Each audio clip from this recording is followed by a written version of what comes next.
ವಿದ್ಯಾರ್ಥಿಗಳೆಲ್ಲರಿಗೂ ನಮಸ್ಕಾರಗಳು. ನಾವೆಲ್ಲರೂ ಸೇರಿ ಮೊದಲನೇದಾಗಿ ಭಗವಂತನಲ್ಲಿ ಪ್ರಾರ್ಥಿಸೋಣ. ಓಂ ಅಸತೋ ಮಾ ಸದ್ಗಮಯ ತಮಸೋ ಮಾ ಜ್ಯೋತಿರ್ಗಮಯ ಮೃತ್ಯೋರ್ಮಾ ಅಮೃತಂ ಗಮಯ. ಓಂ ಶಾಂತಿ ಶಾಂತಿ ಶಾಂತಿ. ಹೇ ಭಗವಂತ, ನಮ್ಮನ್ನು ಅಸತ್ಯದಿಂದ ಸತ್ಯದ ಕಡೆಗೆ, ಕತ್ತಲೆಯಿಂದ ಬೆಳಕಿನೆಡೆಗೆ, ಮೃತ್ಯುವಿನಿಂದ ಅಮರತ್ವದ ಕಡೆಗೆ ಕರೆದೊಯ್ಯಬೇಕು. ನಮ್ಮಲ್ಲಿ ಶಾಂತಿ ಸೌಹಾರ್ದತೆ ನೆಲೆಸಿರಲಿ ಎಂದು ಪ್ರಾರ್ಥಿಸುತ್ತಾ ನಿಮಗೆಲ್ಲರಿಗೂ ಮತ್ತೊಮ್ಮೆ ನನ್ನ ನಮಸ್ಕಾರಗಳು ಹಾಗೂ OME ಸೆಕೆಂಡ್ ಕ್ಲಾಸಿಗೆ ನಿಮಗೆ ಸ್ವಾಗತ. ಲಾಸ್ಟ್ ಕ್ಲಾಸ್ನಲ್ಲಿ, in the previous class, we studied about the introduction to the subject and also some of soft skills and why they are necessary to be developed. We have studied. Today let us look at this next session. It contains importance of knowing yourself, process of knowing yourself, SWOT analysis and its benefits, features of SWOT analysis, activity to complete SWOT analysis grid. So this session is also very important. Many questions will come from this session. We can study in detail. First is knowing yourself, that is self discovery. So knowing yourself ಅಂದರೆ ನಾವು ನಮ್ಮ ಬಗ್ಗೆ ತಿಳಿದುಕೊಳ್ಳೋದು. ಅಂದರೆ ನಾನು ಯಾರು, who am I? Knowing yourself is a lifelong process. So ನಮ್ಮ ಬಗ್ಗೆ ನಾವು ತಿಳ್ಕೊಬೇಕಂದ್ರೆ it will not happen in a single day. ಒಂದೇ ದಿವಸದಲ್ಲಿ ನಾವು ತಿಳ್ಕೊಳ್ಳಿಕ್ಕೆ ಆಗಂಗಿಲ್ಲ. It takes whole life. So it is a lifelong process. To know oneself is to know one's true identity. ನಮ್ಮ ಬಗ್ಗೆ ನಾವು ತಿಳ್ಕೊಳ್ಳೋದಕ್ಕೆ ಅದಕ್ಕೆ ಏನಂತ ಕರೀತಾರೆ, one's true identity. ಸೊ ನಮ್ಮ ಐಡೆಂಟಿಟಿ ಏನು ಅಂತ ತಿಳಿದುಕೊಳ್ಳೋದು. How you manage your life, guide others, take charge, perform and behave in relationships really depends on how effectively you use your strengths and identify your weakness, which you will discover when you truly know yourself. So ನಿಮ್ಮ ಬಗ್ಗೆ ನಿಮಗೆ ಗೊತ್ತಿದ್ದರೆ, ನಮ್ಮ ಬಗ್ಗೆ ನಾವು ತಿಳ್ಕೊಂಡಿದ್ರೆ, it will help us how we can make use of our strength, how we can identify our weakness, and we can discover when only we know about ourselves. Corporate life has become complex. Corporate life ಅಂದರೆ ಈಗ ನೀವು ಕಂಪ್ನಿಯಲ್ಲೆಲ್ಲ job ಮಾಡ್ತಿರಲ್ಲ, so ಅಲ್ಲಿ complex ಅಂತ ಯಾಕೆ ಕರೀತಾರೆ ಅಂದರೆ you need to work with people of different region. So ಬೇರೆ ಬೇರೆ ರೀಜನ್ನಿಂದ ಬಂದಿರ್ತಾರೆ, ಅಂದರೆ ಬೇರೆ ಬೇರೆ ಸ್ಟೇಟ್ನಿಂದ ಬಂದಿರ್ಬೋದು ಅಥವಾ ಬೇರೆ ಕಂಟ್ರಿಲಿಂದನೂ ಬಂದಿರ್ಬೋದು. ರಿಲಿಜನ್, ಬೇರೆ ಧರ್ಮದವರು ಇರ್ತಾರೆ, ಕ್ರಿಶ್ಚಿಯನ್ಸ್ ಇರ್ಬೋದು, ಮುಸ್ಲಿಮ್ಸ್ ಇರ್ಬೋದು, ಹಿಂದಿ ಇರ್ಬೋದು. ಸೊ ಬೇರೆ ಬೇರೆ ರಿಲಿಜನ್ದಿಂದ ಬಂದಿರ್ತಾರೆ. ಲ್ಯಾಂಗ್ವೇಜ್, ಬೇರೆ ಲ್ಯಾಂಗ್ವೇಜ್ ಮಾತಾಡ್ತಾರೆ. ಇಲ್ಲೇ ನಮ್ಮ ಬೆಳಗಾಂದಲ್ಲಿ ನೋಡ್ರಿ, ನಾವು ಕನ್ನಡ ಮಾತಾಡ್ತೀವಿ, ಸ್ವಲ್ಪ ಜನರು ಮರಾಠಿ ಮಾತಾಡ್ತಾರೆ, ಬೇರೆ ಬೇರೆ ಲ್ಯಾಂಗ್ವೇಜ್ ಗೊತ್ತಿದ್ದವ್ರು ಬಂದಿರ್ತಾರೆ. ಆ್ಯಂಡ್ ಕಲ್ಚರ್, ಬೇರೆ ಸಂಸ್ಕೃತಿಯವರು ಇರ್ತಾರೆ. ಸೊ ಅಂಥ ಕಾರ್ಪೊರೇಟ್, ಅಂಥ ಇಂಡಸ್ಟ್ರಿ ಒಳಗೆ ನೀವು ವರ್ಕ್ ಮಾಡಬೇಕಾಗ್ತೈತಿ. So therefore to understand others first you need to understand yourself. So ಬೇರೆಯವ್ರ ಬಗ್ಗೆ ನೀವು ತಿಳ್ಕೊಳ್ಳೋಕ್ಕಿಂತ ಮುಂಚೆ ನೀವು ನಿಮ್ಮ ಬಗ್ಗೆ ತಿಳ್ಕೊಂಡಿರಬೇಕು. It is impossible to understand others unless a person understood himself or herself. So ನೀವು ಬೇರೆದವ್ರ ಬಗ್ಗೆ ತಿಳ್ಕೊಬೇಕಂದ್ರೆ ನಿಮ್ಮ ಬಗ್ಗೆ ನೀವು ತಿಳ್ಕೊಂಡಿರಬೇಕು. So it is impossible to understand others. ನೀವು ಬೇರೆಯವ್ರ ಬಗ್ಗೆ ತಿಳ್ಕೊಳ್ಳಿಕ್ಕೆ ಸಾಧ್ಯ ಇಲ್ಲ. ಯಾವಾಗ ನಿಮ್ಮ ಬಗ್ಗೆ ನೀವು ಇರಲಾರ್ದಾಗ ನೀವು ಬೇರೆದವ್ರ ಬಗ್ಗೆ ನಿಮಗೆ ತಿಳ್ಕೊಳ್ಳಿಕ್ಕೆ ಆಗಂಗಿಲ್ಲ. You must know your self in order to be useful to your self and others. So ನಿಮ್ಮ ಬಗ್ಗೆ ನೀವು ತಿಳ್ಕೊಳ್ಳೋದು ಯಾಕಂದರೆ so it will help you your self, ನಿಮಗೂ ಅದರಿಂದ ಹೆಲ್ಪ್ ಆಗ್ತೈತಿ, ಮತ್ತು ಬೇರೆಯವ್ರ ಬಗ್ಗೆ ತಿಳ್ಕೊಳ್ಳೋದಕ್ಕೂ ಅದು ಹೆಲ್ಪ್ ಮಾಡ್ತೈತಿ. ಯಾಕೆ ನೀವು ಬೇರೆಯವ್ರ ಬಗ್ಗೆ ತಿಳ್ಕೊಬೇಕಂದ್ರೆ because you need to work with others. In a company there'll be variety of people ಅಂದರೆ ಅವರು ಬೇರೆ ರೀಜನ್ನಿಂದ ಬಂದಿರ್ಬೋದು, ಬೇರೆ ರಿಲಿಜನ್ ಇರ್ಬೋದು, ಬೇರೆ ಬೇರೆ ಲ್ಯಾಂಗ್ವೇಜ್ ಮಾತಾಡ್ತಿರ್ಬೋದು, ಬೇರೆ ಕಲ್ಚರ್ ಅವರು ಫಾಲೋ ಮಾಡ್ತಿರ್ಬೋದು. ಸೊ ಅಂಥ ಜನರ ಜೊತೆಗೆ ನೀವು ಇರಬೇಕಾಗ್ತೈತಿ. ಅವಾಗ ಅವ್ರ ಜೊತೆ ಹೇಗೆ ಬಿಹೇವ್ ಮಾಡಬೇಕು, ಅವರು ಯಾವ ರೀತಿ ಇರ್ತಾರಂತ ನೀವು ತಿಳ್ಕೊಬೇಕಂದ್ರೆ ಫಸ್ಟ್ ನಮ್ಮ ಬಗ್ಗೆ ನಾವು ಸರಿಯಾಗಿ ತಿಳ್ಕೊಂಡಿರ್ಬೇಕು. So that is why we must know about our self. ಅದಕ್ಕೆ ಏನಂತ ಕರೀತಾರೆ ಸೆಲ್ಫ್ ಡಿಸ್ಕವರಿ. ನಾನು ಯಾರು ಅಂತ ನಾವು ತಿಳ್ಕೋಬೇಕು. Next, why it is important knowing your self. ನಮ್ಮ ಬಗ್ಗೆ ನಾವು ತಿಳ್ಕೋದು ಯಾಕೆ ಅಷ್ಟೊಂದು important? First, it helps to control emotions ಅಂದರೆ ನಮಗೆ ಯಾವಾಗ ಸಿಟ್ಟು ಬರ್ತೈತಿ, ಯಾವಾಗ ಖುಷಿ ಆಗ್ತೈತಿ ಅಂತಂಥೇಳಿ ನಮ್ಗೆ ಗೊತ್ತಿತ್ತಂದರೆ ನಾವು ಅದನ್ನು ಈಸಿಲಿ ನಾವು ಕಂಟ್ರೋಲ್ ಮಾಡ್ಬೋದು. Helps to reach your goals. So ನಮ್ಗೆ ಮುಂದೆ ಏನು ಆಗಬೇಕು ಅಂತಂತ ಇರ್ತದಲ್ಲ, ಗೋಲ್ ಯಾವ್ದು ರೀಚ್ ಮಾಡ್ಬೇಕಂತಂತಿರ್ತದಲ್ಲ, ಆ ಗೋಲ್ ರೀಚ್ ಮಾಡಬೇಕಂದ್ರೆ ನನಗೆ ಆ ಶಕ್ತಿ ಐತೋ ಇಲ್ಲೋ, ಯಾವ ಶಕ್ತಿ ನಾನು ಪಡ್ಕೋಬೇಕು, which skills I should develop to reach my goal. So ಅದು ನಮ್ಮ ಬಗ್ಗೆ ನಾವು ತಿಳ್ಕೊಂಡಷ್ಟೇ ಗೊತ್ತಾಗ್ತೈತಿ. Helps to reach better decisions. ನಾವು ಬೇಗ ಒಳ್ಳೆಯ ಡಿಸಿಷನ್ಸ್ ನಾವು ತಗೊಳ್ಬಹುದು. Helps to improve relationship. So ಇದು ಭಾಳ ಇಂಪಾರ್ಟೆಂಟ್ ಫ್ಯಾಕ್ಟರ್. ಸೊ ನೀವು ಬೇರೆದವ್ರ ಬಗ್ಗೆ ತಿಳ್ಕೊಬೇಕಂದ್ರೆ ನಿಮ್ಮ ಬಗ್ಗೆ ನೀವು ಫಸ್ಟ್ ತಿಳ್ಕೊಳ್ಬೇಕು. Then you can easily work with them with a good relationship. Next, helps to realise and improve your full potential. Helps to experience happiness and joy. ನಿಮ್ಮ ಬಗ್ಗೆ ನೀವು ತಿಳ್ಕೊಂಡಿದ್ರೆ ಅದರಿಂದ ನೀವು ಹ್ಯಾಪಿನೆಸ್ ಮತ್ತು ಜಾಯ್ ಎರಡೂ ನೀವು ಎಕ್ಸ್ಪೀರಿಯನ್ಸ್ ಮಾಡ್ಬೋದು. It helps to lead our lives in a better way. ನಾವು ಒಳ್ಳೆಯ ರೀತಿಯಿಂದ ಜೀವನ ನಾವು ಸಾಗಿಸಬಹುದು. It helps to improve our personality. ನಮ್ಮ ಪರ್ಸ್ನಾಲಿಟಿ ಇಂಪ್ರೂವ್ ಮಾಡ್ಕೊಳ್ಳಿಕ್ಕೆ ಇದು ಭಾಳಷ್ಟು ಹೆಲ್ಪ್ ಮಾಡ್ತೈತಿ. It helps to become more competent and acceptable by others. So ನಿಮಗೆ ಯಾವುದು ಸ್ಕಿಲ್ಸ್ ಅದಾವು, ನಿಮ್ಮ ಬಗ್ಗೆ ನಿಮ್ಗೆ ಗೊತ್ತಿತ್ತಂದ್ರೆ ಅಷ್ಟೇ you can easily compete with others, ಮತ್ತು ಬೇರೆದವರು ನಿಮ್ಮನ್ನು ಈಸಿಲಿ ಅಕ್ಸೆಪ್ಟ್ ಮಾಡ್ಕೊತಾರೆ. It helps to change our attitudes and improve our values. So ನಿಮ್ಮದು ವೀಕ್ನೆಸ್ ಅಥವಾ ನೆಗೆಟಿವ್ ಥಿಂಗ್ಸ್ ಏನು ಅಂತ ಗೊತ್ತಿದ್ರೆ ನೀವು ಚೇಂಜ್ ಮಾಡ್ಕೊಳ್ಳೋಕ್ಕೆ ಪ್ರಯತ್ನ ಮಾಡ್ತೀರಿ. ನಿಮ್ಮದು ಒಳ್ಳೆಯ ಗುಣ, ಪಾಸಿಟಿವ್ ಸ್ಕಿಲ್ಸ್ ಯಾವುದಾವ ಅಂತ ನಿಮ್ಗೆ ಗೊತ್ತಿರ್ತದೆ ಅದನ್ನು ನೀವು ಇಂಪ್ರೂವ್ ಮಾಡ್ಕೋಬೋದು. ಸೊ ಅದಕ್ಕೆ it helps to change our attitudes and improve our values ಅಂತ ಕೊಟ್ಟಿದ್ದಾರೆ. ಸೊ ಇವೆಲ್ಲ importance of knowing your self. So ಯಾಕೆ ನಾವು ನಮ್ಮ ಬಗ್ಗೆ ತಿಳ್ಕೊಬೇಕಂದ್ರೆ ಅದರಿಂದ ಬಹಳಷ್ಟು ಯೂಸಸ್ ಅದಾವೆ ನಮಗೆ. So let us study how to know about our self. What is a procedure? ಏನು ಪ್ರೊಸೆಸ್ ನಾವು ಫಾಲೋ ಮಾಡಬೇಕು, ಸ್ಟೆಪ್ಸ್ ಫಾಲೋ ಮಾಡಬೇಕು ಅಂದರೆ there are many steps here. First one, maintain personal diary. So maintain personal diary ಅಂದರೆ ನೀವು daily ಏನೇನು events ಆಗ್ತದಲ್ಲ ನಿಮ್ಮ ಲೈಫ್ನಲ್ಲಿ ಅದ್ರ ಬಗ್ಗೆ ಸ್ವಲ್ಪ ಬರೆದಿಡೋದು. ಒಂದು 5 to 10 minutes ಟೈಮ್ ತೊಗೊಳ್ರಿ, ಫ್ರೀ ಟೈಮ್ ತೊಗೊಳ್ರಿ. During night or during morning you just spend for 10 minutes for yourself. Write what has been happened in your life on that day. ಅಂದರೆ ನಿಮಗೆ ಯಾವುದರಿಂದ ಖುಷಿ ಸಿಕ್ತು, ಯಾವುದರಿಂದ ಬೇಜಾರಾಯಿತು, ಯಾವಾಗ ಸಿಟ್ಟು ಬಂತು, ನಿಮ್ಮ ಲೈಕಿಂಗ್ಸ್ ಏನು. ಸೊ ಸಿಂಪಲ್ಲಾಗಿ ಸ್ಮಾಲ್ ಸೆಂಟೆನ್ಸಸ್ನಲ್ಲಿ ನೀವು ಡೈಲಿ ನಿಮ್ಮ ಬಗ್ಗೆ ಅವತ್ತಿನ ದಿವಸ ಏನೇನಾಯಿತು ಅಂತ ಬರೆದಿಡಬೇಕು. ಸೊ ಇದು ಯಾಕೆ ಹೇಳ್ತಾನೆ ಅಂದರೆ why you should maintain diary, because this will help you to connect you and yourself.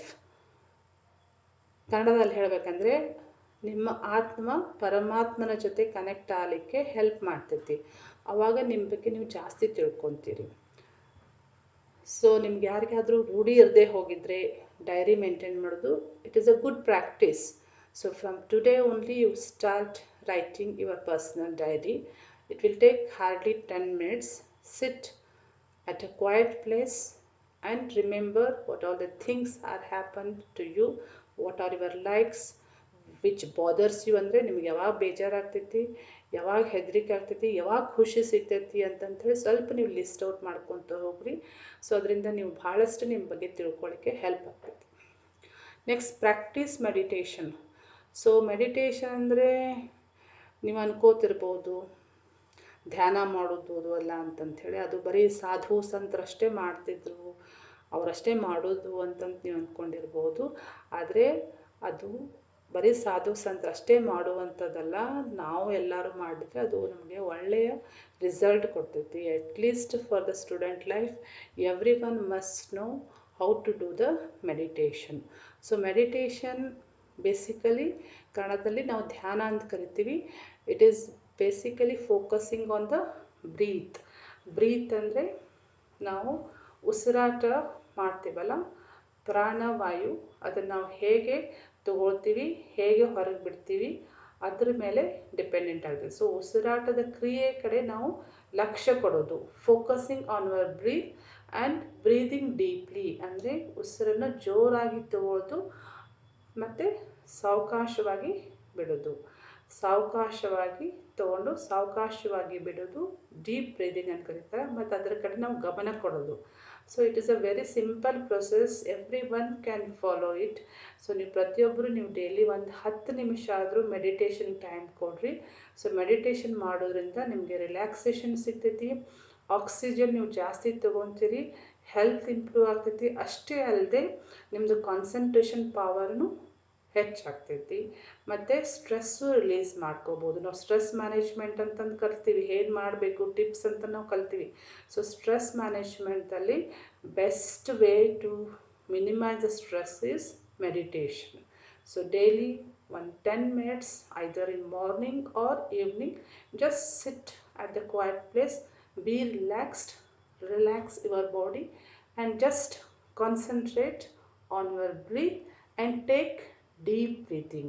ಅಂದರೆ ಉಸಿರಾಟವನ್ನು ಸ್ವಲ್ಪ ದೀರ್ಘವಾಗಿ ತಗೊಂಡು ದೀರ್ಘವಾಗಿ ಬಿಡೋದಕ್ಕೆ ಡೀಪ್ ಬ್ರೀದಿಂಗ್ ಅಂತ ಕರೀತಾರೆ. It is very simple, every one can practice. I hope you will do it at home daily for your improvement. Next is exercise regularly. Exercise regularly. So this is also a very important thing everyone must do nowadays. So because exercise ಮಾಡೋದ್ರಿಂದ ನಮಗೆ health improve ಆಗ್ತೈತಿ, physically ಮತ್ತು ನಾವು ಮೆಂಟಲಿನೂ fit ಆಗಿರ್ಬೋದು.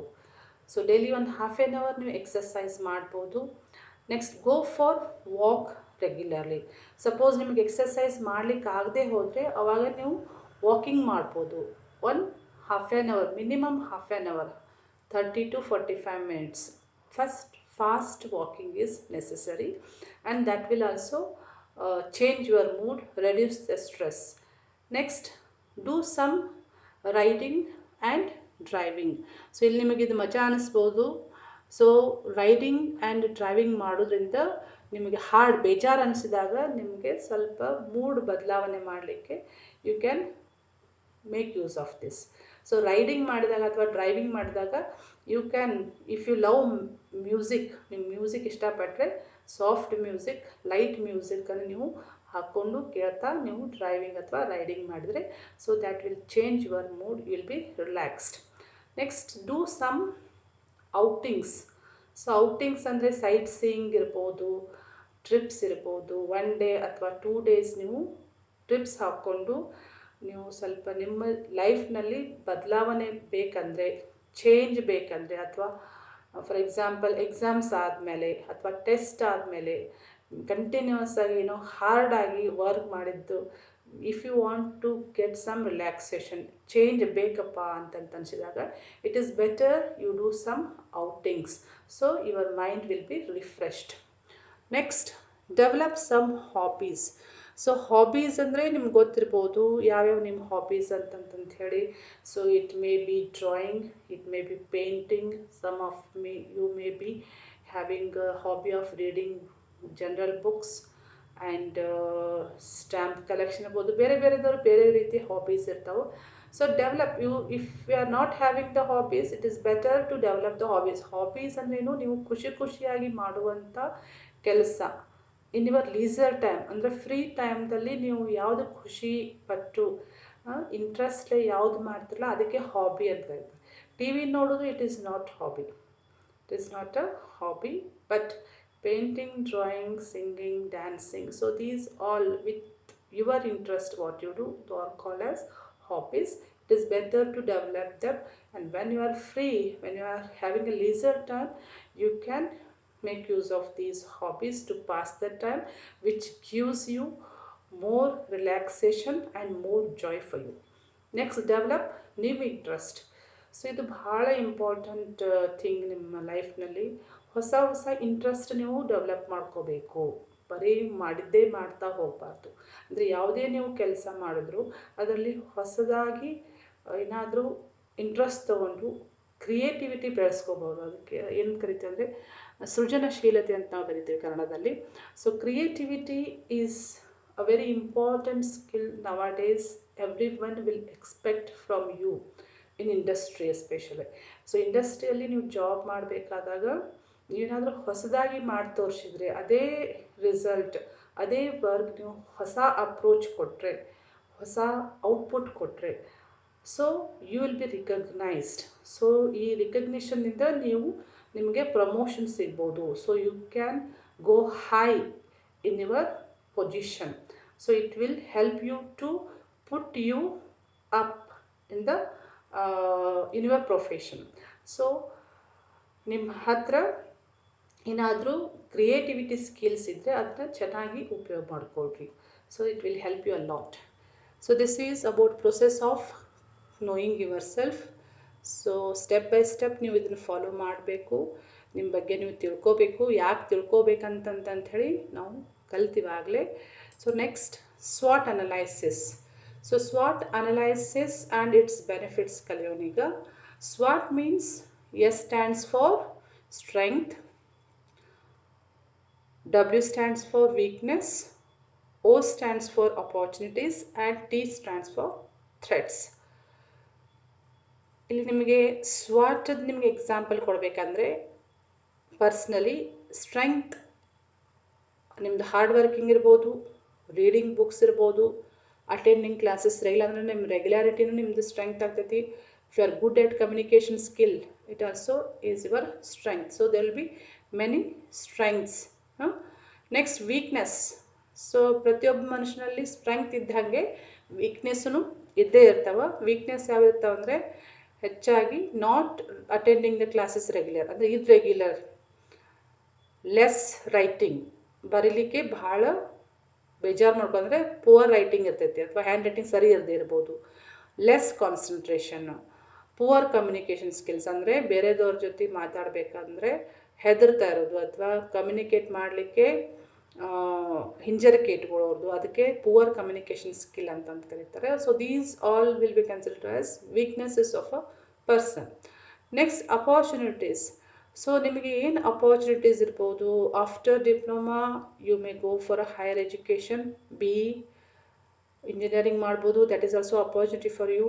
Diploma ಮುಗಿದ ತಕ್ಷಣ ನಿಮಗೆ ಜಾಬೂ ಸಿಗ್ಬೋದು, ಅಥವಾ ನೀವು ಡಿಗ್ರಿ ಮಾಡಿಕೊಂಡು IAS ಆಫೀಸರು ಆಗ್ಬೋದು, ಅಥವಾ ನಿಮ್ಮ ಸ್ವಂತ ಕಂಪ್ನಿನೂ ಓಪನ್ ಮಾಡ್ಕೋಬೋದು, ನೀವು ಎಂಟರ್ಪ್ರಿನರು ಆಗ್ಬೋದು.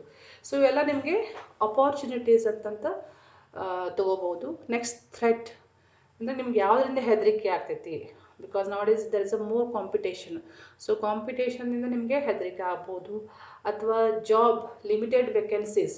ಸೊ ಈಗ employment problem, unemployment problem, it is also threat. Next, failure in examination. ಇದು ನಿಮ್ಗೆ ಎಲ್ಲರಿಗೂ ಇದ್ದೇ ಇರ್ತೈತಿ, ಅದ್ರದ್ದು ಹೆದರಿಕೆ ಪ್ರತಿಯೊಬ್ಬ ಸ್ಟೂಡೆಂಟಿಗೂ ಸ್ವಲ್ಪ ಇದ್ದೇ ಇರ್ತೈತಿ. So that comes under threat here. So this in short we call it as a SWOT. SWOT here it is in briefly explained: strength, weakness, opportunities and threat. So strength, weakness, so they are internal origin, andre so ನಮ್ಮ ಒಳಗಿನಿಂದ originate ಆಗ್ತಾವೆ strength ಮತ್ತು weakness. Opportunity ಮತ್ತು threat ಅವು external factors ಹೊರಗಡೆಯಿಂದ originate ಆಗ್ತಾವೆ.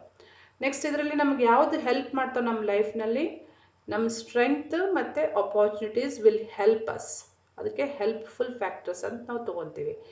Next weakness ಮತ್ತು threat, so they are harmful for our life.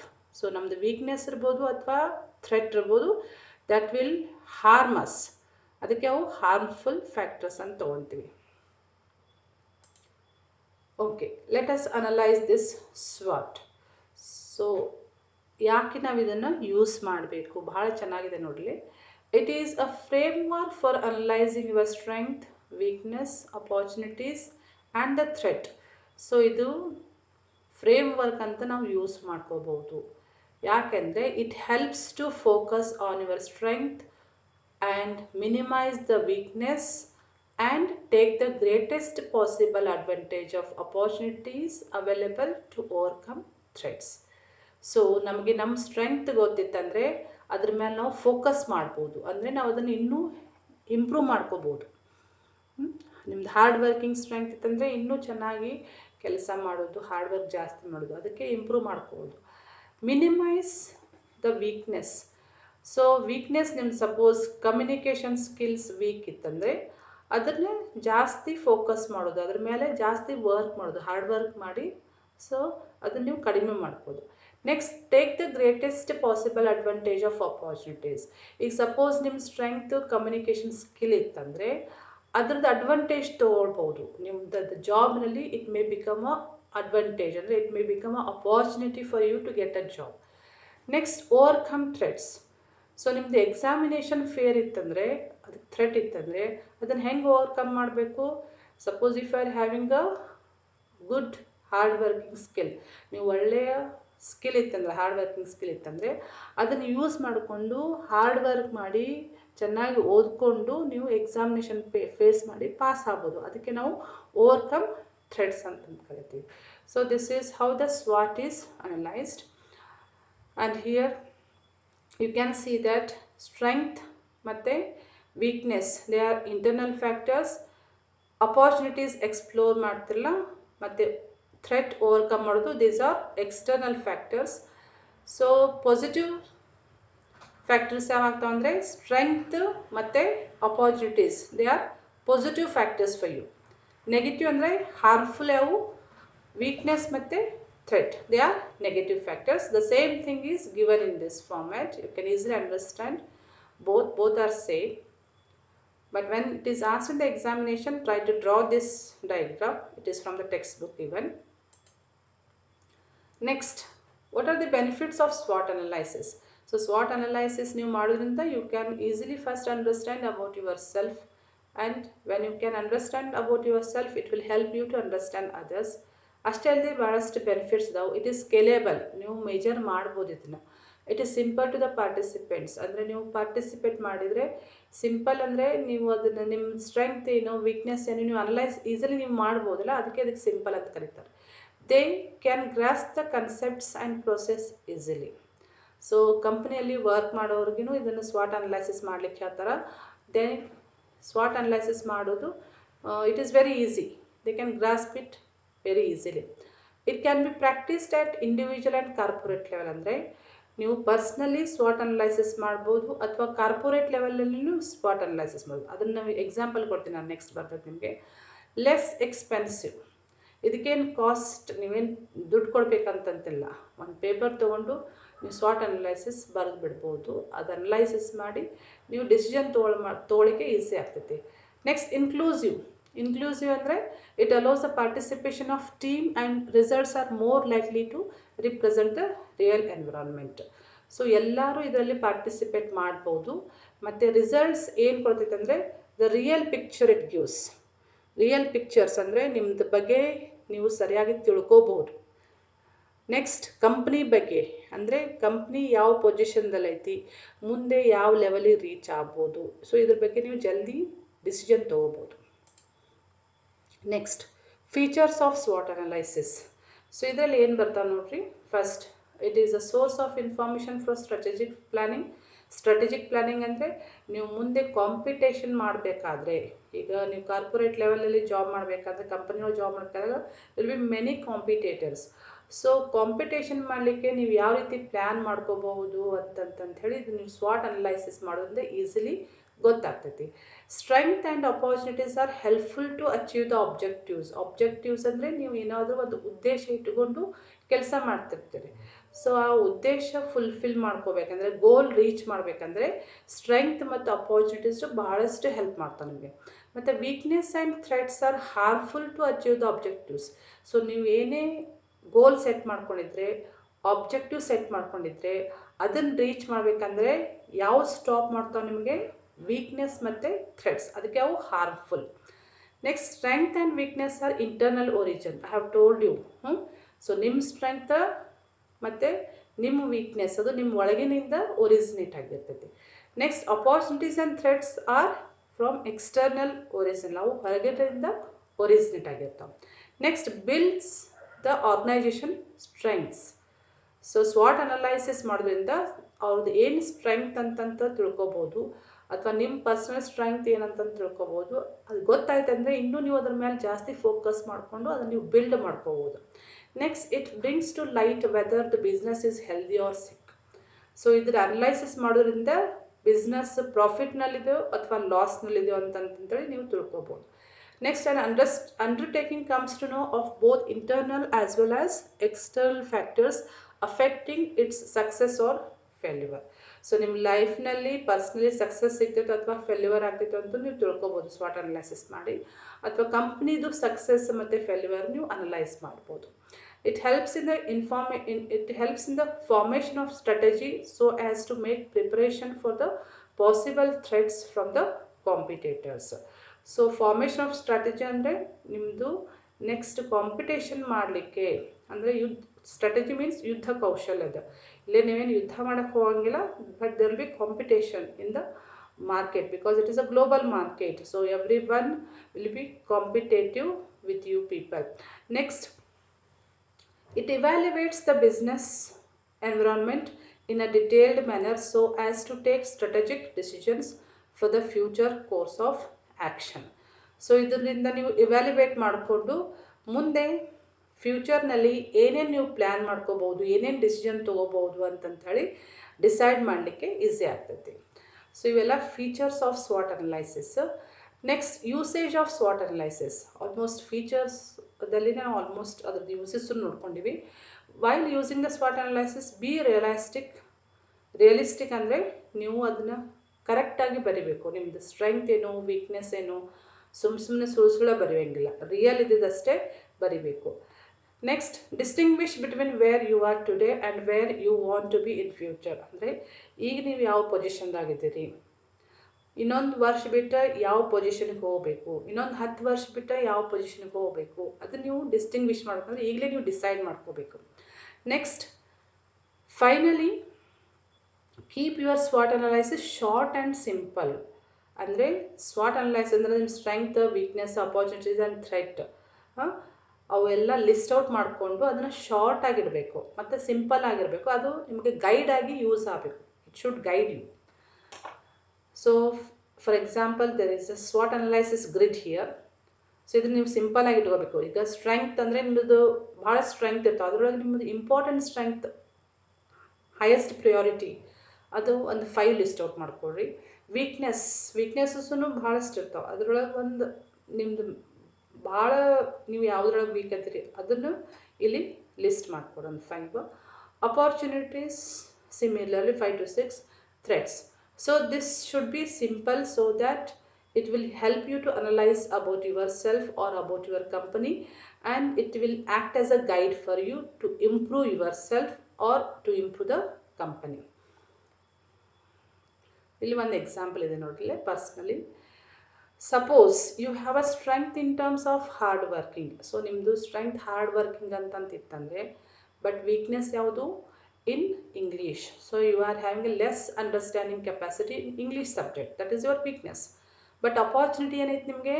that if you score 50 marks in all subjects except 30 marks in one subject, then you can be declared as pass. So ಇದು opportunity ನಿಮಗೆ. ಒಂದೊಂದು ಕಡೆ ಇರ್ಬೋದು, ಸುಮ್ಮನೆ it is example. So ನೀವು ಎಲ್ಲ ಸಬ್ಜೆಕ್ಟ್ನಲ್ಲಿ 50 marks ತೊಗೊಂಡು ಯಾವುದೋ ಒಂದು ಸಬ್ಜೆಕ್ಟ್ನಲ್ಲಿ ನೀವು 30 ಮಾರ್ಕ್ಸ್ ತೊಗೊಂಡ್ರೆ ಸೊ ನಿಮ್ಮದು ಫೇಲ್ ಅಂತ ಬರೋಂಗಿಲ್ಲ, ರಿಸಲ್ಟ್ ಪಾಸ್ ಅಂತ ಬರ್ತೈತಿ. ಹಿಯರ್ ಥ್ರೆಟ್ ನಿಮ್ಮದು ಫೇಲ್ ಆಗೋದು, ಎಕ್ಸಾಮಿನೇಷನ್ ಫೇಲ್ ಆಗೋದಕ್ಕೆ ಥ್ರೆಟ್ ಇರ್ತೈತಿ, ನಿಮ್ಗೆ ಹೆದರಿಕೆ ಇರ್ತೈತಿ. ಸೊ ಇದನ್ನು ಹೆಂಗೆ ಅನಲೈಸ್ ಮಾಡ್ತಾರೆ ನೋಡಲಿ. If it is the case then one can utilise their strength, hard work to overcome the weakness. So ನಿಮ್ಮದು hard working is your strength, ಅದನ್ನು ಹೆಂಗೆ ಯುಟಿಲೈಸ್ ಮಾಡ್ಕೋಬೇಕು, ಅದನ್ನು ನಿಮ್ಮದು ವೀಕ್ನೆಸ್ ಓವರ್ಕಮ್ ಮಾಡಲಿಕ್ಕೆ, ವೀಕ್ನೆಸ್ ಕಡಿಮೆ ಮಾಡಲಿಕ್ಕೆ ಅದನ್ನು ಯುಟಿಲೈಸ್ ಮಾಡಬೇಕು. ಹೇಗೆ ಮಾಡಬೇಕು, ನಿಮ್ಮದು ಇಂಗ್ಲೀಷು ಲೆಸ್ ಅಂಡರ್ಸ್ಟ್ಯಾಂಡಿಂಗ್ ಕೆಪಾಸಿಟಿ ಐತೆ, so that is your weakness. So ಅದನ್ನು ನೀವು ಆ ಸಬ್ಜೆಕ್ಟ್ನಲ್ಲಿ ಜಾಸ್ತಿ ವರ್ಕ್ ಮಾಡೋದು. ಹಾರ್ಡ್ ವರ್ಕ್ ಯಾವ ರೀತಿ ಮಾಡೋದು ಅಂದರೆ ಆಫನ್ ರೈಟಿಂಗ್ ಆ್ಯಂಡ್ ರೀಡಿಂಗ್, ಅದನ್ನೇ ಜಾಸ್ತಿ ಓದೋದು ಬರೆಯೋದು ಮಾಡಿ ಅದನ್ನು ಸ್ವಲ್ಪ ಎಕ್ಸಾಮಿನೇಷನ್ಗೆ ಪಾಸ್ ಆಗುವಂಗೆ ನಾವು ಪ್ರಾಕ್ಟೀಸ್ ಮಾಡೋದು. ನೆಕ್ಸ್ಟ್ ಓಲ್ಡ್ ಸಬ್ಜೆಕ್ಟಲ್ಲಿ ನೀವೆಲ್ಲ ಚೆನ್ನಾಗಿ ಮಾಡ್ತೀರಿ, so you will be getting 50 marks. ಆ ಸಬ್ಜೆಕ್ಟ್ನಲ್ಲಿ ನೀವು ಹಾರ್ಡ್ ವರ್ಕ್ ಮಾಡಿ using your strength, if you get 30 marks then you will be passed. So pass ಆದರೆ ನಿಮ್ಗೆ ಅದು ಅಪಾರ್ಚುನಿಟಿ ಇದ್ದಂಗೆ. ಸೊ ಅಪಾರ್ಚುನಿಟಿ ಅಂದರೆ ಪಾಸ್ ಆದಮೇಲೆ ನಿಮಗೆ ಮುಂದೆ ಜಾಬು ಸಿಗ್ಬೋದು ಅಥವಾ ಮುಂದೆ ಇಂಜಿನಿಯರಿಂಗ್ ಹೋಗ್ಬೋದು.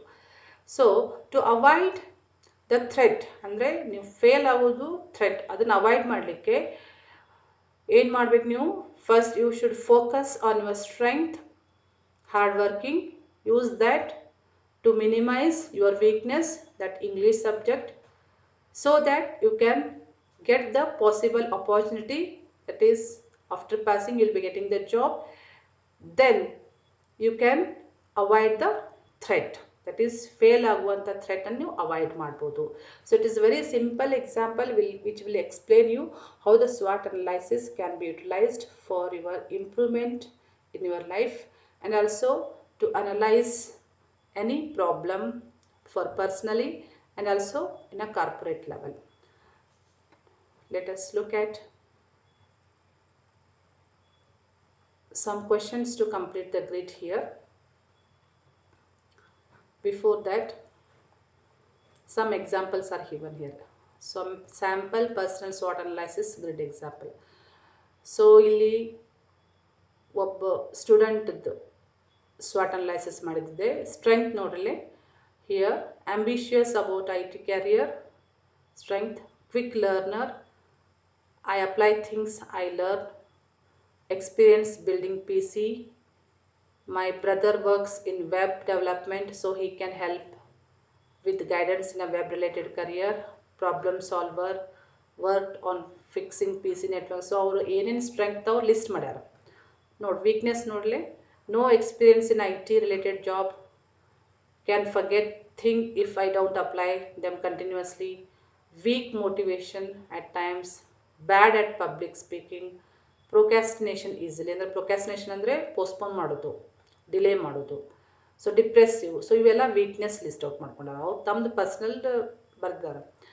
ಅಪಾರ್ಚುನಿಟೀಸ್, ಅವ್ರಿಗೇನೇನು ಅಪಾರ್ಚುನಿಟೀಸ್ ಇರ್ಬೋದು ನೋಡ್ರಿ, self teaching HTML and CSS, new IT related course, getting a good grade in degree, IT industry is becoming, there are a lot of job opportunities ಇರ್ಬೋದು, current location has many IT job opportunities, self-teach programming websites like this. So ಇವೆಲ್ಲ opportunities for that student. Threats, no job experience in HTML and CSS. So ಇದಕ್ಕಂದರೆ HTML ಮತ್ತು CSS ದಲ್ಲಿ job opportunities ಜಾಸ್ತಿ ಅದಾವು. ಅಕಸ್ಮಾತ್ ನಿಮಗೆ experience ಇರದೇ ಹೋದರೆ ಅದ್ರ ಬಗ್ಗೆ ನಿಮಗೆ ಹೆದರಿಕೆ ಇರ್ತೈತಿ. Possibility of not passing degree, that is also a threat. IT job demand might drop, ಮುಂದೆ ಜಾಬ್ ಡಿಮ್ಯಾಂಡ್ ಕಡಿಮೆ ಆಗ್ಬೋದು. Procrastination severely disturbs my workflow. So this is a sample example, you can use it for writing your personal SWOT analysis. ನೀವು ನಿಮ್ಮದು personal ಆಗಿ ಒಂದು SWOT analysis ಮಾಡಿಕೊಡ್ರಿ, ನಿಮ್ಮದು strength list ಮಾಡಿರಿ. ಮೇಕ್ ಇಟ್ ಸಿಂಪಲ್, ಒಂದು 5 to 6, weakness also 5 to 6, opportunities also 5 to 6, threats also 5 to 6. Make it very simple for you to understand easily and use it as a guide for you. So ಇಲ್ಲೊಂದು ಕಂಪ್ನಿಗೆ ಯಾವ ರೀತಿ SWOT analysis ಮಾಡ್ತಾರೆ ನೋಡಲಿ. So this is a mobile company. So company will be having its own strength and its weakness will be, it depends on company to company, it varies opportunities and threats. You just go through this, you'll understand this for a company here. And there is another company, that is Amazon company, very popular. You may also follow this for just analyzing SWOT. Now you may ask how to complete this grid. So ಇದು complete ಮಾಡಬೇಕಂದ್ರೆ strength weakness ಯಾವ ರೀತಿ ನಾವು complete ಮಾಡಬೇಕಂತಂತಂದರೆ just ask some questions to your self. Strength complete ಮಾಡಬೇಕಂದ್ರೆ you should ask what do you do well, ನಾ ಏನು ಚೆನ್ನಾಗಿ ಮಾಡ್ತೀನಿ. ಸೊ ಚೆನ್ನಾಗಿ ನೀವು ಮಾತಾಡ್ತಿರ್ಬೋದು, that is communication skill it's a strength for you. So ನೀವು ಏನು ಕೆಲಸ ನೀಟಾಗಿ ಮುಗಿಸಿದ್ರೆ ಫಿನಿಶಿಂಗ್ ನೀಟಾಗಿ ಕಂಪ್ಲೀಟ್ ನೀಟಾಗಿ ಅಥವಾ well within time, in time, ಅಥವಾ ನೀವು ರೆಗ್ಯುಲರಾಗಿ ಕಾಲೇಜ್ ಹೋಗ್ತಿದ್ರೆ ರೆಗ್ಯುಲರ್ ಕ್ಲಾಸ್ ಅಟೆಂಡ್ ಮಾಡ್ತೀರ, ಅವೆಲ್ಲ ನಿಮ್ಮ ಸ್ಟ್ರೆಂಗ್ತ್ ಆಗ್ತಾವೆ. Next you can ask these questions, what unique resources can you draw on. So ನಿಮ್ಗೆ ಯಾವ್ಯಾವ ರಿಸೋರ್ಸಸ್ ಹೆಲ್ಪ್ ಮಾಡ್ತಾವೆ, ನಿಮ್ಮ ಫ್ಯಾಮಿಲಿ ಮೆಂಬರ್ ಕಡೆಯಿಂದ ನಿಮ್ಗೆ ಹೆಲ್ಪ್ ಆಗ್ಬೋದು, ನಿಮ್ದು ಎನ್ವಿರಾನ್ಮೆಂಟ್ ಯಾವ ರೀತಿ ಐತಿ ಅದರಿಂದ ನಿಮ್ಗೆ ಏನು ಹೆಲ್ಪ್ ಆಗ್ತೈತಿ, ಅದು that will also become a strength. What do other C as your strength. ನೀವು ಕೇಳ್ರಿ ಬೇರೆದವ್ರ ಹತ್ರ, ನಿಮ್ಮ ಕ್ಲೋಸ್ ಫ್ರೆಂಡಿಗೆ ಕೇಳ್ಬೋದು ನಿನ್ನ ಸ್ಟ್ರೆಂಗ್ತ್ ಏನೈತೆ ಅಂತ, ಅವ್ರು ಕರೆಕ್ಟಾಗಿ ಹೇಳ್ತಾರೆ, ನಿಮ್ಗೆ ಫೀಡ್ಬ್ಯಾಕ್ ಕರೆಕ್ಟ್ ಕೊಡ್ತಾರೆ ನಿಮ್ಮ ಕ್ಲೋಸ್ ಫ್ರೆಂಡ್ಸ್. ಬೇಡ ನಿಮ್ಮ ಪೇರೆಂಟ್ಸಿಗೆ ಕೇಳ್ರಿ, ನಿಮ್ಗೆ ಗೊತ್ತಿರದೇ ಇದ್ದಿದ್ದು ಅವ್ರಿಗೆ ಗೊತ್ತಿರ್ತೈತಿ, ಪೇರೆಂಟ್ಸಿಗೂ ಅವ್ರು ಹೇಳ್ತಾರೆ ನಿಮ್ಗೆ ನಿಮ್ಮ ಸ್ಟ್ರೆಂಗ್ತ್ ಏನೈತೆ ಅಂತ ಹೇಳಿ. ನೆಕ್ಸ್ಟ್ ವೀಕ್ನೆಸ್, ಇಲ್ಲಿ ಕ್ವಶನ್ ಕೇಳ್ಬೋದು ನೀವು, what could you improve. So ನಿಮ್ಗೆ ಅನಿಸ್ತೈತಿ ನಾ ಇದರೊಳಗೆ ಇನ್ನೂ ಚೆನ್ನಾಗಿ ಇಂಪ್ರೂವ್ ಆಗಬೇಕಲ್ಲ, ನಾ ಇನ್ನೂ ಹಾರ್ಡ್ ವರ್ಕ್ ಮಾಡಬೇಕಲ್ಲ, ನಾ ಇನ್ನೂ ಸರಿಯಾಗಿ ಟೈಮ್ ಮ್ಯಾನೇಜ್ ಮಾಡಬೇಕಲ್ಲ. ಸೊ ಯಾವುದು ನೀವು ಇಂಪ್ರೂವ್ ಮಾಡ್ಕೋಬೇಕಂತಂತ ಅಂದ್ಕೊಂಡಿರ್ತಿರಲ್ಲ, ಅಂದರೆ ಯಾವುದೋ ಸ್ವಲ್ಪ ನಿಮ್ಗೆ ಕಡಿಮೆ ಅನಿಸ್ತಿರ್ತಲ್ಲ, ಅದನ್ನು ನೀವು ಲಿಸ್ಟ್ ಔಟ್ ಮಾಡಿ, that will be weakness for you.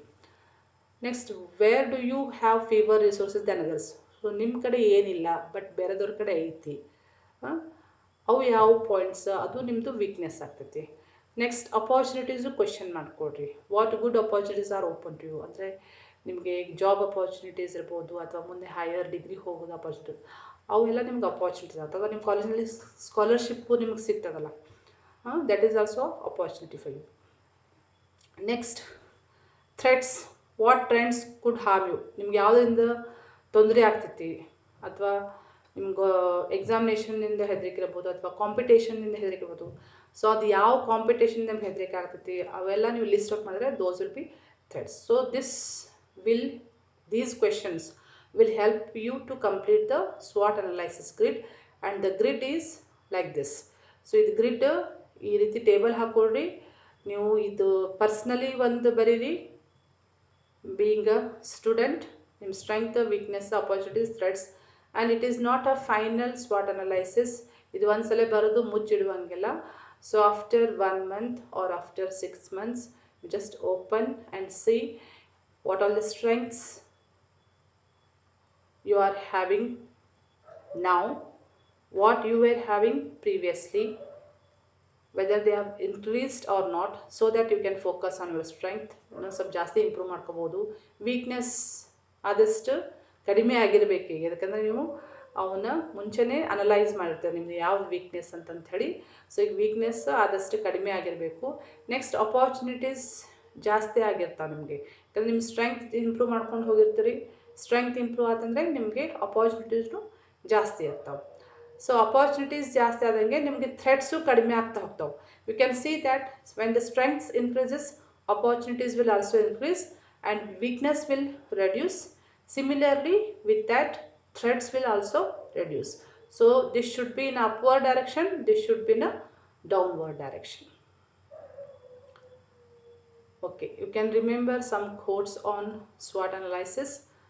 Knowing others is intelligence, but knowing yourself is wisdom. So nicely told.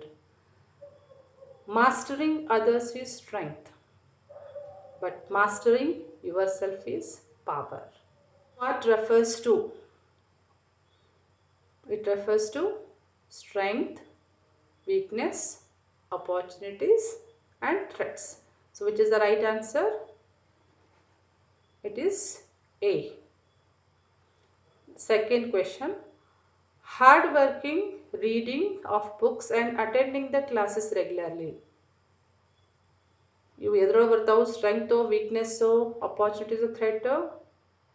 What it is it not strength? Yes, strength B. Answer is B. Next, third one. Which of the following SWOT elements are internal factors for a business? So internal factors ಯಾವ ಬರ್ತಾವು? Already we have studied strength and weaknesses are internal factor. Opportunities and threats are external factor. So the answer is A. Next, weakness are ಯಾವ ಬರ್ತದೆ? Less writing, poor communication and not attending the classes regularly. Next, competition, limited vacancies. So this first one is weakness, this is threat. Hard working, reading of books is strength. Hard working, reading of books and attending classes is also strength. So here weakness is asked, the first A is the right answer. So like this you can analyze some questions and appropriately you can answer. So students, I think you have understood the topics what we have discussed today, that is knowing about ourselves, that is self discovery, and SWOT analysis uses, features, and how to complete the SWOT analysis script. Okay, thank you, take care, bye.